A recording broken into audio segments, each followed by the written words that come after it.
يعني في هذا المخيم كنت ماشي يعني بقدر الله عز وجل رأيت المناظر هذا المخيم الناس ساكنة فيه، يعني الناس وقعت عليها منطقة الشمالي آخر معسكر الشرق منطقة الشمال، الناس ساكنة فيه بظروف مهدمة تبعتها،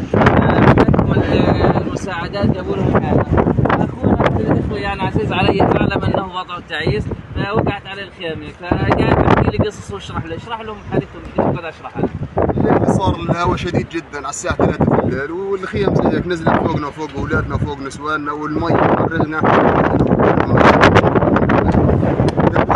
مش قادر، ولا في اداره ولا في مسؤول ولا في حدا مدور علينا نهائيا. يعني الناس الحين قاعده يمكن في اطفال وفي اواع وفي عفش الخيم وقاعده بتعزل الناس وبتعمل كلها قدام التانك بوقف حاله، واللي بوقف تانك بوقفها اللي ما عندوش، اللي المراه الارمله اللي لحالها، الناس مليانه بالمره، الوضع فوق الصعب. فالمهم اخونا لقيته بده يجيب روشته لمرته، هات الروشته عشان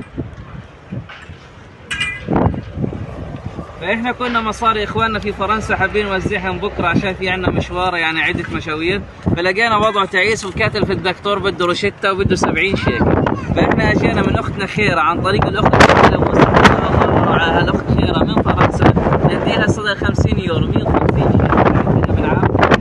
هذول عن طريق اختنا خيره من طريق اختنا جميله موسى من فرنسا، يعني اجينا بقدر الله عز وجل، مش نيتنا احنا نوزع اليوم صدقه اهلنا في فرنسا، ولكن بقدر الله الوضع لا يسمح هنا بشكل بديهي، الناس هنا وضعها كئيب، يعني